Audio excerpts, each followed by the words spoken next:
Hello and welcome to the ICSB Marketplace Seminar on Corporate Innovation. My name is Thomas Pittz. I will be your host for the seminar. I'm an associate professor at the University of Tampa in Florida in the U.S., where I teach entrepreneurship, innovation, strategy, and international business. The importance of innovation cannot be overstated. Iconic brands that we've known in our lifetimes thought that they might exist in perpetuity. Massive employers like Blockbuster, and Xerox, and Sears, and Kodak have almost gone the way of the dodo, replaced by companies that really defy financial valuation models, but operate in a very fast-paced environment, a high-velocity, dynamic marketplace, and have really changed how we look at the business landscape. An interesting fact, Fortune magazine first came out with its Fortune 500, the top 500 companies, in 1955. Only 11% of those companies remain on that list today. That's a shocking number. These are companies with every conceivable advantage in the marketplace. They hire all the best people. They have the most talented engineers and technicians. They sit on mountains of cash, but yet they cannot maintain that position for more than 60 years. While there's a lot of factors, a lot of endogeneity, as we say in research terms, that drive some of that demise, one of the largest is the inability to innovate and respond to trends and the changing dynamics of the marketplace around them. So with corporate innovation, our conversation is really to keep companies on the forefront of change in the marketplace. And like Kodak is a good example here, their last year of sales growth was the year Facebook was founded, believe it or not. And Facebook itself appears in our mind's eye sometimes to feel like it's been around forever. It's really only been around for less than a decade. But boy, has its valuation really increased. Now, an astonishing sum. This valuation is based on this perception of the value of their data, right? Today's marketplace no longer looks like shelves, stocked shelves on but more like data warehouses. And some interesting facts about Facebook, and this is, I talk about Facebook because it's the one social media platform that I understand. My undergraduate students, they're not even using Facebook anymore, but despite that, 71 billion photos uploaded to Facebook each year. Shocking. 154 billion updates shared, 2 trillion likes. These are staggering numbers and show the primacy of data in today's marketplace. And when we think about innovation, we're going to talk in a little more detail about types of innovation, but on the grand scale, there's been some criticism of late. Forbes recently wrote an article that says we haven't produced anything really earth-shattering since a toilet in decades. Peter Thiel had a really prescient remark that's kind of steeped in, again, political irony, but we wanted flying cars. Remember the Jetsons? Remember the Jetsons? We wanted flying cars. We wanted I would encourage you to click on that link and go to the theme song. We wanted cars that would fold up into our briefcase, and what we got instead was 140 characters. Pretty damning when we think about it in terms of what our expectations were from science fiction movies back, when in the 60s and 80s. What we're seeing too in the workforce even is that what can be automated will be automated. Productivity from a management standpoint is no longer the focus. Management's emanated from Taylor and the piecemeal incentive to drive additional productivity. Where that worked in the 20th century, the 21st century appears to be much more about unlocking and unleashing potential in our workforce. So how do we do that? First of all, I think to set the stage, it's important to distinguish between, because innovation is a term that gets bantied about, and we lose a bit of its initial focus. It's probably good and valuable to distinguish it between entrepreneurship and invention, and that's really about the output. Entrepreneurship, the goal is a business, is a new business. Invention, the new goal, or the goal is something brand new. But it may not have value in the market. There may not be a business behind it. It may be more vanity than anything else. And when we look at tech transfer numbers, patents that get filed, research that happens in universities, the tech transfer rate is abysmally low, and tech transfer is kind of a term that we use to discuss how much of these patents, how much of this intellectual property actually gets commercialized and turned into a viable product in the service in the marketplace, and the results are in the 3%, 2 to 3% number. So innovation is different than both of those. Its end goal is not a new business. Its end goal is not a new discovery. It's value to the customer in the marketplace. That's the ultimate measure. And we tend to evaluate retroactively innovation. We tend to look at companies who have been successful and say, oh, they must be innovative, right? So we tend to focus on the output. And, honestly, it really is more about culture. It's more about the conditions that what we're really after when we study innovation and we pursue innovation. We're after the conditions that make those large innovations, or those even the incremental innovations, but innovation possible.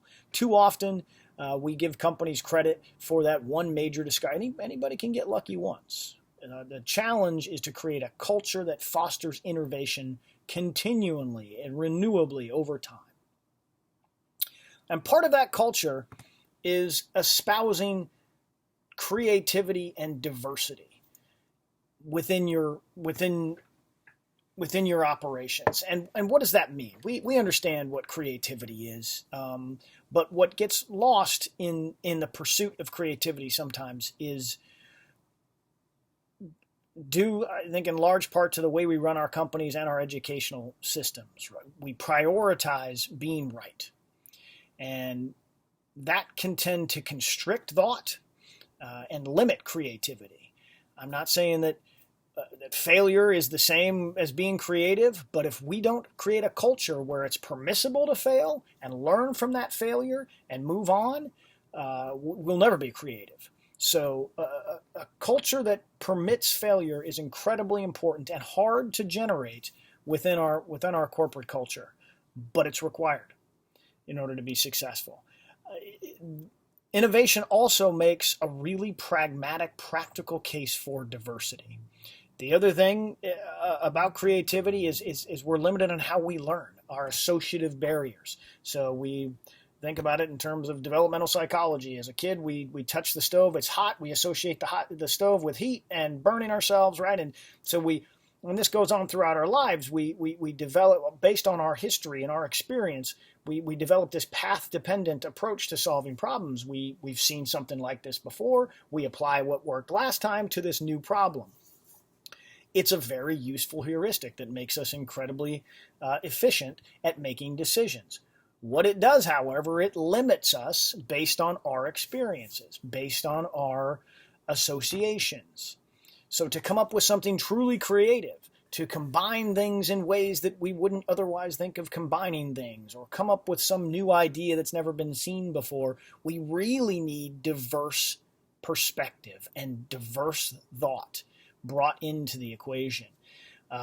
Because if we run our companies with people who came who all look the same and came through the same approach to reach the position they're at, well, guess what? They're going to probably think about problems the same way. They're probably going to approach problems and solutions the same way.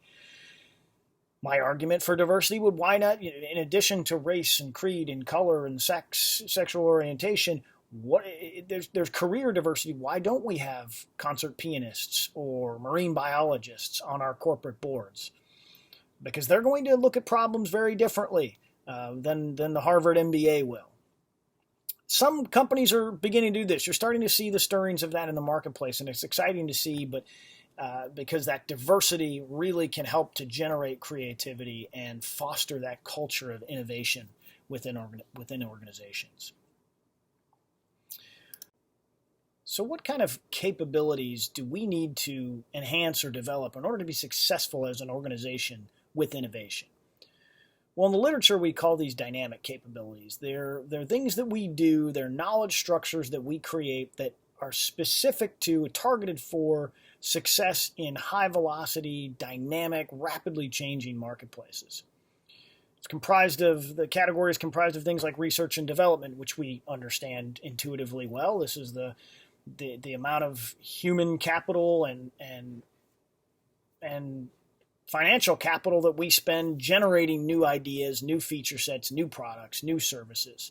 Obviously a vital part of innovation success. But what good is a solid R&D process if it takes us too long to take the product from that process and get it to market? So time to market, the second category here, is of vital importance. And because if you're too late, oftentimes you lose out no matter how good the innovation is. And the other nice thing about time to market is it allows and kind of permits that culture of productive failure that we talked about previously.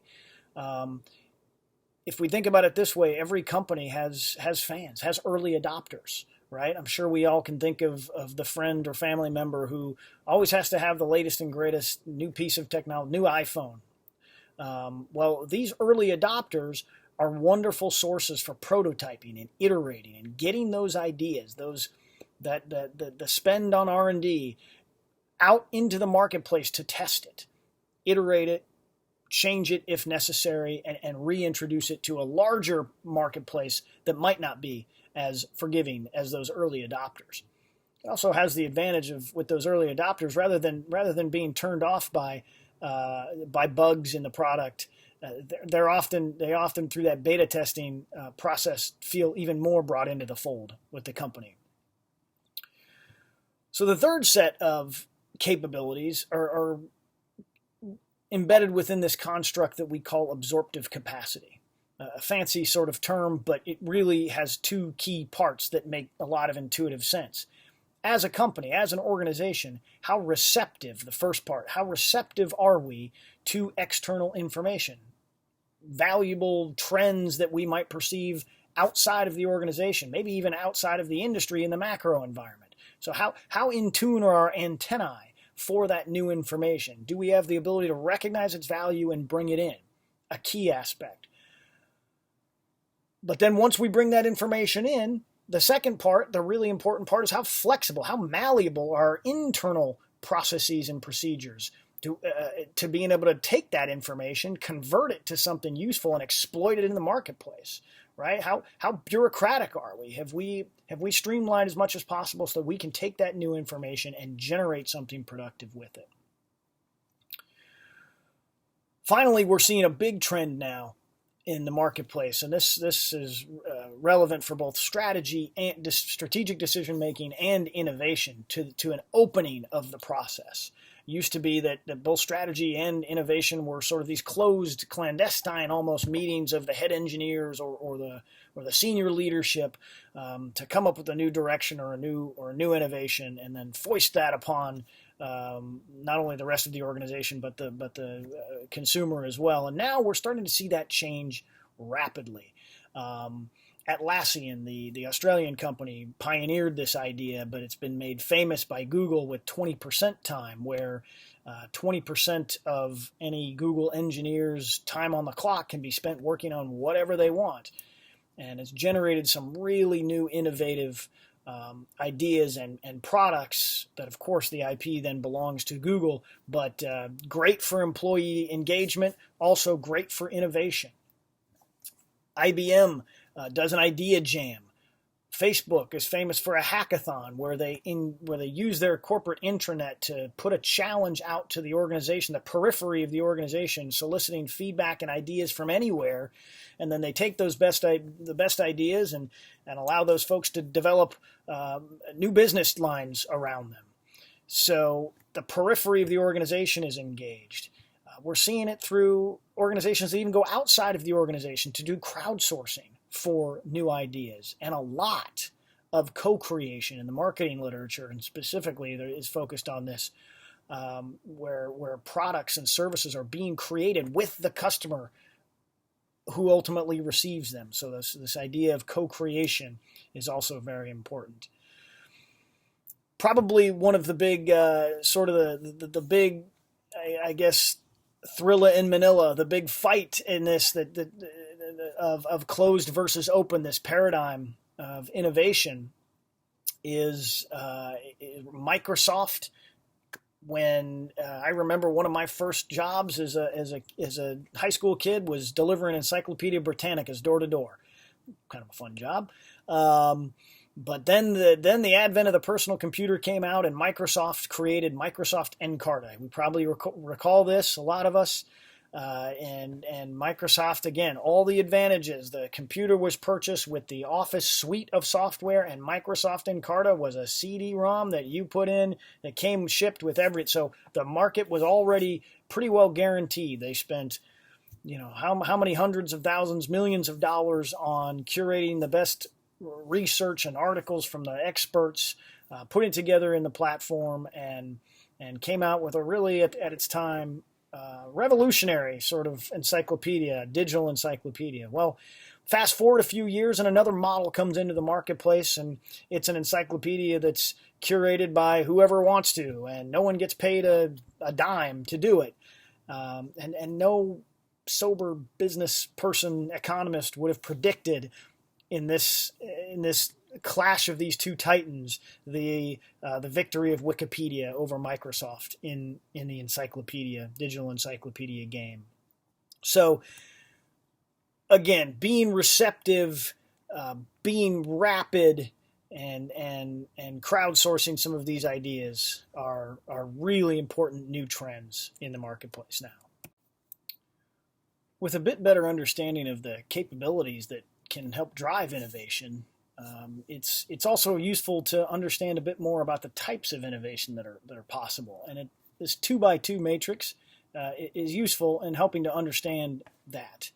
And as we look at this, if we the axes, the y-axis here, the vertical axis is the market that we're currently serving, and I think the slide cut off the technology, whether it's existing or new technology, on the x-axis, the horizontal axis. And as in terms of innovation, it gets more risky, more difficult as we move towards the extremes, and particularly up to this quadrant here. So we sort of start where most innovation happens. Quite frankly, probably 80% or so of innovations happen here in this incremental quadrant, where we're using existing technology to increase customer value in our existing markets. So we're potentially adding new features or design elements. Sometimes, and especially true with technology, some of our products can get so feature-laden that we can innovate by subtracting. We get addition by subtraction. As we move to the right, we get into a quadrant that Clayton Christensen made famous, disruptive innovation, where we're using new technologies or creating new technology or new products and services for an existing market that we're already serving.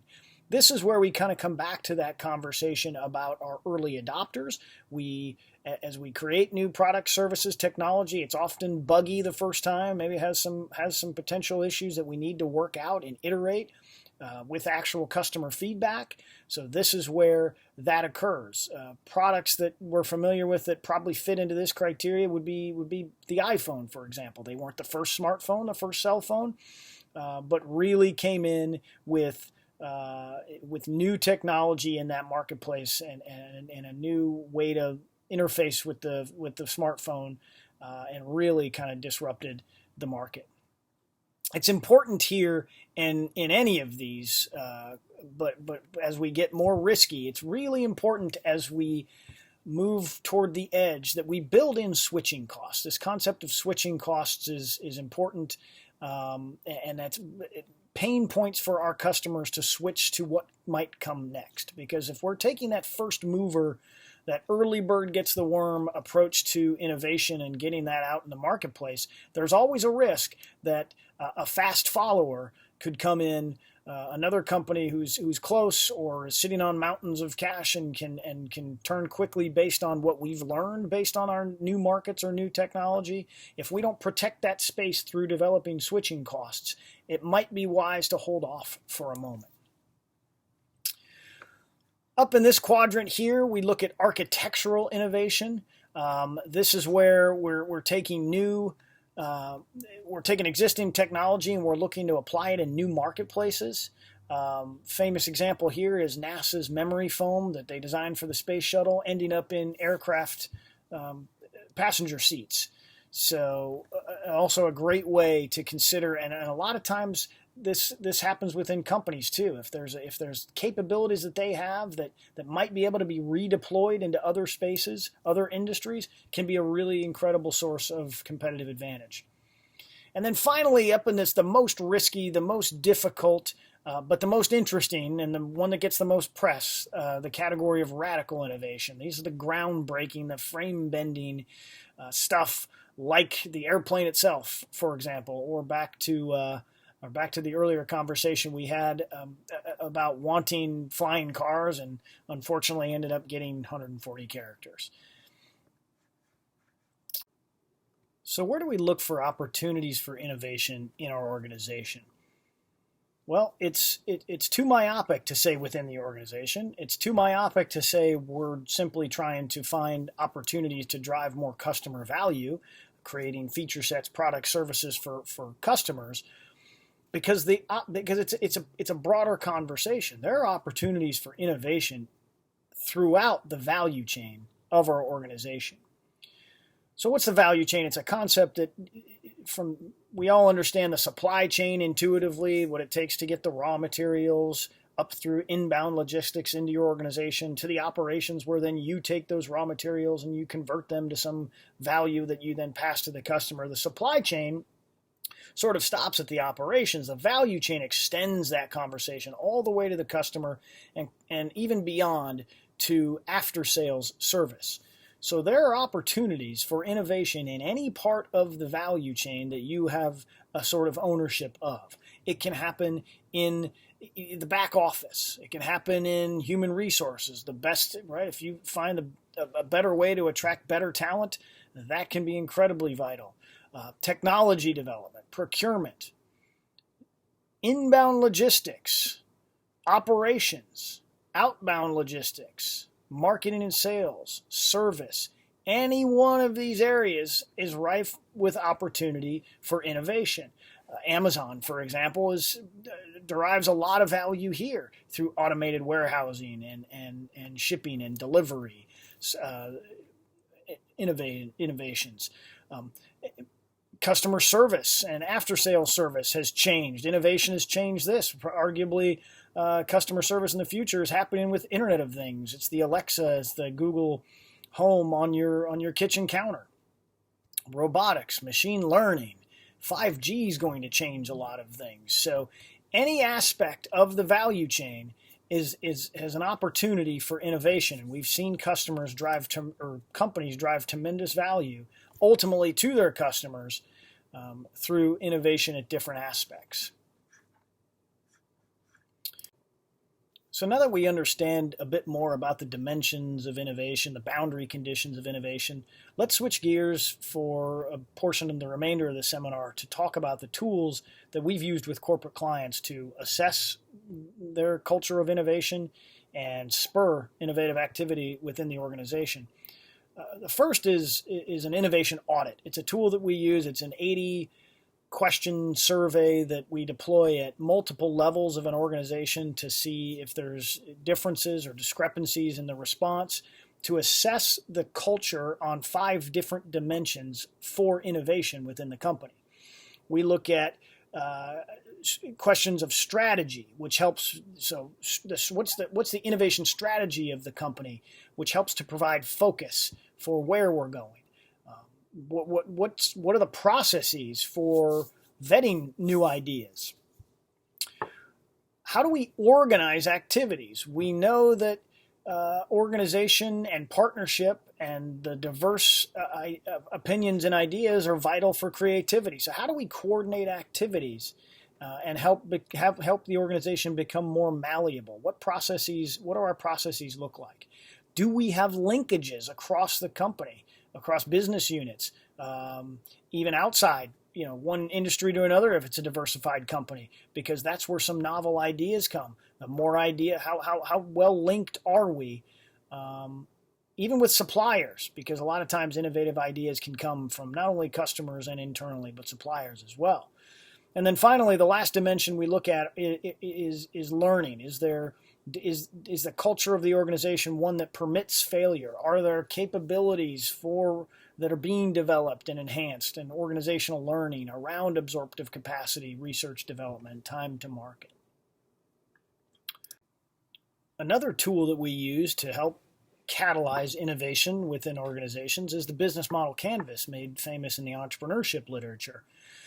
And the purpose of a business model canvas is to really get ideas on paper and iterate as quickly as possible, test hypotheses, challenge assumptions. It replaces the tome of the 80-page business plan that, quite frankly, is obsolete by the time it's written. The purpose of the canvas and these tools that help catalyze innovation is to get ideas down and iterate as quickly as possible. So there's 9 dimensions if we're looking at assessing the potential, or it's a process for vetting new ideas. We look at who are the key partners, both within and without the organization. What are the key activities, key resources? Here's a big one. What's the value proposition to the customer? What relationships are fundamental? What channels will it go through? Which customer segments will we target? This is vital, especially marketing 101. The segmentation is really important to understand which customers we're after. What's our cost and revenue streams look like? So this business model canvas is intended, again, to take Post-it notes and you blow this up on a wall. And some of the really innovative companies will set up laboratories where they do this regularly. What it's really after, ultimately, is to assess 3 different aspects of an idea. Number 1, on the left side, upper left quadrant, where we talk about key partners and activities and some of the value proposition. Is it feasible? Is this idea feasible? On the right side, we could say, is it desirable to the customer segment? We need to test those ideas of those concepts with the innovation. And then finally, at the bottom, is it viable?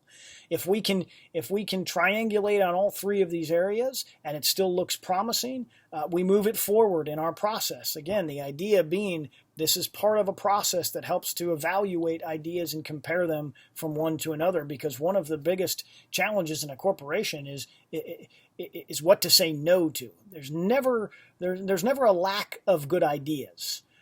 It's just which one do we want to pursue, and so there has to be a structure, a mechanism in place to vet and validate those ideas. Another tool that has become quite popular is design thinking. There are 4 basic steps. There's a few different frameworks that people have used, but this is a little different. This is even more customer focused than the business model canvas, and is really incredibly powerful for social innovation and anything really customer focused, because it starts foundationally with the idea of empathizing with the customer need. There's sort of a famous story of a customer going into Home Depot looking for a 1/4-inch drill bit.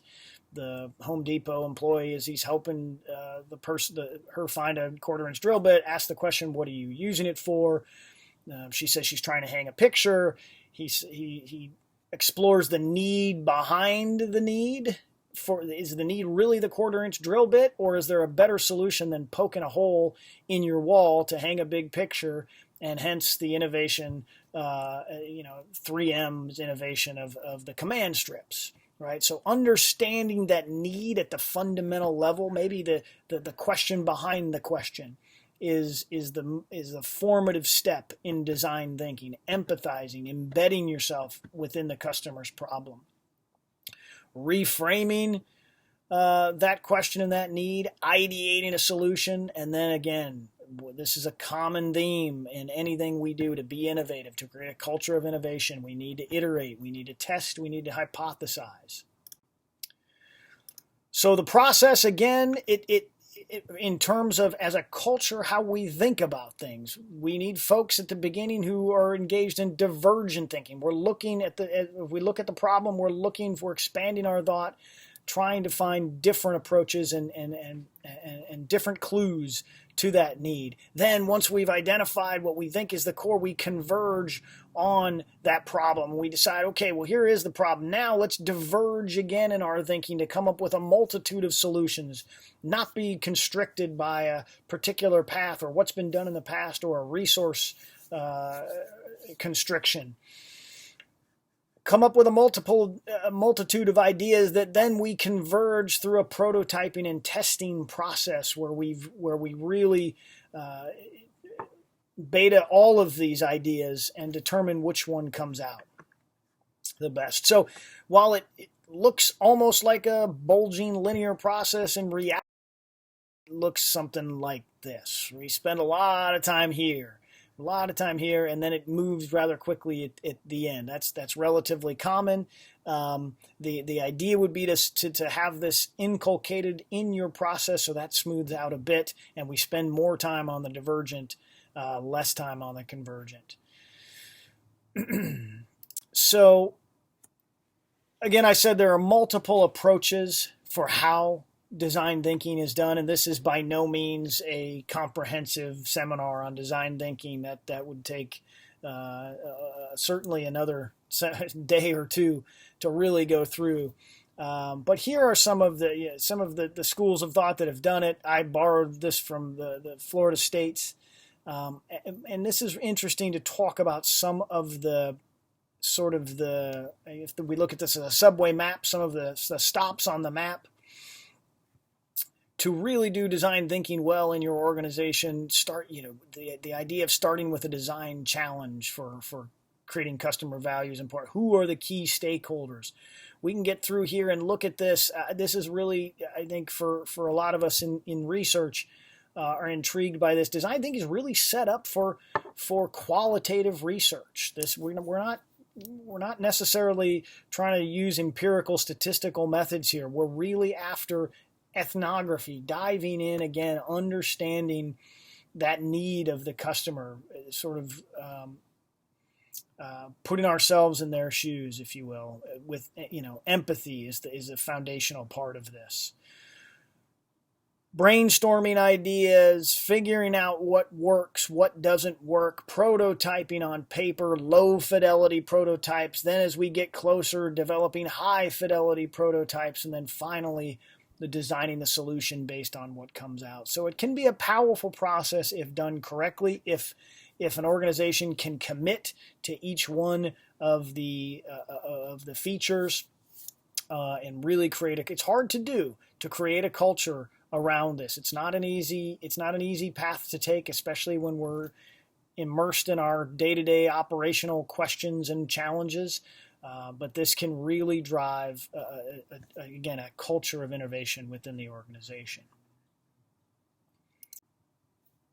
And the last feature I would like to talk about that helps to spur corporate innovation is a concept of innovation districts or hubs or business clusters or entrepreneurial ecosystems. They go by different names in the scholarship, but it's this idea, the agglomeration, the co-location of businesses in the same relative geographic space can generate a lot of ancillary benefits for innovation for all of the businesses in that location. The famous example, of course, is Silicon Valley. When companies come together geographically, they attract more funding and better talented employees to that area. There are products that are complementary, services that are complementary. There's this process of co-opetition, collaboration yet competition that happens in the same sort of space. Outsourcing is less expensive. You have to go less far for aspects of your value chain, so transaction costs are minimized. Perhaps the biggest benefit are the spillovers of knowledge that happen from company to company, from industry to industry, and what we've seen quite clearly is that these districts, these innovation districts, these entrepreneurial ecosystems result in higher quality startups, higher quality innovations and ideas.